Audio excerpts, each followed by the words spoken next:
what is the secret to success? And I always tell them what the short version is, you got to have a 22-inch biceps. And you got to be able to kill predators with your bare hands. And you have to be able to travel back in time to save the human race. And of course, you got to have this charming Austrian accent. So remember, never think small, think big. My third rule is ignore the naysayers. I think it is natural that when you have a big vision and big dreams and you have big goals, that people are going to say around you, I don't think it can be done.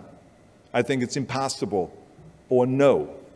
I tell you, I heard this all the time, but I want to tell you, don't ever let them stop you from dreaming and from shooting for the big goal. Because eliminate just simply those words, no, impossible, and it can't be done. I mean, in each one of my careers, when someone said it's impossible, I heard it's possible. When someone said it can't be done, I heard it can be done. And when someone said no, then I heard loud and clear, yes. So this is what I believe. And I am a big believer of what Nelson Mandela said. He said it always seems to be impossible and still someone does it. And that's exactly what it is. And I wanted to be that one that does it. I wanted to break the new records, and I wanted to do something that no one else has ever done. So I think that's what you need to do. Don't ever be worried about that someone hasn't done it. Just think about how many times my career would have stopped. My career would have ended if I would have listened to the naysayers.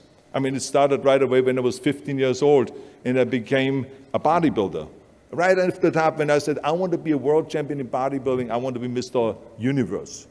They immediately said, are you crazy? You're in Austria. In Austria, you can become a ski champion or a bicycle champion or something like that, but bodybuilding is an American sport. Forget about it. It's nuts. Then when I wanted to move to America, they said, again, it's impossible. You will never be able to do that. You have no money. You're all by yourself. And then when I wanted to go into show business, after I won 13 world championship titles in bodybuilding, I said, I want to be like Reg Park. I want to be a Hercules. I want to get into movies. Well, I tell you, when I met those agents and managers and studio executives, their reaction was, oh, Arnold, that is so funny. You want to be what, a leading man? Oh, come on. I mean, look, first of all, let's start with your body. Look at your body. I mean, you're overdeveloped. You're gigantic. You're like a monster. Are you kidding me? Do you know what the new thing, the new trend is? It's little guys like Dustin Hoffman, Al Pacino, Woody Allen. Those are the new sex symbols. Don't you get it? And then your accent, oh, it gives me the chills just listening to your German bullshit. Come on now. I mean, oh God. I mean, it's like, it's scary when you talk. It's unbelievable. I mean, have you ever, Arnold, I mean, be serious, have you ever seen an international movie star with a German accent? It doesn't happen. Forget about that. And then you name, what is it, Schwarzen, Schnitzel or something like that? Yeah, I can see that name already up there on the billboard. Yes, and people are going to storm the theater and the movie houses because Schwarzen Schnitzel is starring in a movie. Oh yeah, I can see that already. So that's what they said. They said to me, it says, look, forget about it, you're a nice guy. I mean, you're a bodybuilding champion. Why don't you open up a gymnasium or a health food store or something like that? We can help you with that. And then we get you on the side some little parts, like maybe playing a bouncer. I mean, with your body, perfect. Or maybe a wrestler. Oh, I have a good idea with your accent, a Nazi officer. Now, that's really great for you. I call my buddies over at Hogan's Heroes. I mean, they would probably use someone like you. So that's what they said. Imagine that. Everywhere I turned, they said, no, it won't happen, it's not going to happen, and forget about it. Luckily, I did not listen. I did not listen because I knew if I worked hard enough, and if I worked as hard as I did in bodybuilding, 5-6 hours a day, that I would make it, that I could prove them wrong.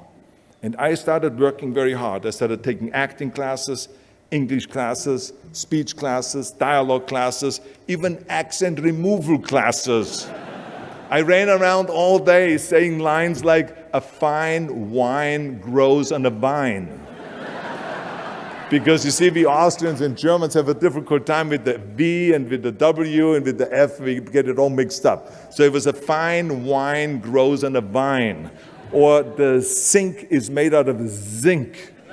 And all those kind of lines. I said, over and over. And you know something? All of a sudden, I got a little break. In the early 70s, I remember, all of a sudden, I got a TV show.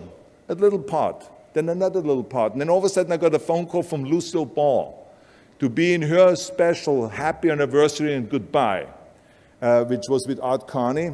I had this 6-minute scene as an Italian masseur. Now, most people don't know the difference between an Italian accent and the German accent, so I got away with my German accent. But I played this Italian masseur, and I was so delighted. And then right after that, I got a guest starring role in Streets of San Francisco with Michael Douglas and Carl Malden. And then Pumping On and Stay Hungry. And then, of course, I landed the big role of Conan the Barbarian. So finally, I got the big break. And you know what was so interesting about it was that as soon as we were finished with the Conan movie, we were out there on a promotion tour. And the director said at the press conference, the director is John Milius, he said, if we wouldn't have had Schwarzenegger with those muscles, we would have had to build one. Now think about that. Before it was this huge obstacle to have this body, and all of a sudden the director says, if we wouldn't have had Schwarzenegger with his body, we would have had to build one. Now what a turnaround. And then when I did Terminator, James Cameron said, which was really great, he said the I'll be back line became one of the most famous movie lines in history because of Arnold's crazy accent, because he sounded like a machine when he talks. So as you see, everything that the naysayers said was a liability became an asset. And the same was also in my political career. When I ran for governor, they immediately said, I shouldn't do it, it is a big mistake, it won't happen, I will lose, and all of those kind of things. And the rest, of course, is history. The bottom line is, if I would have listened to the naysayers, my career would have ended when I was 15 years old.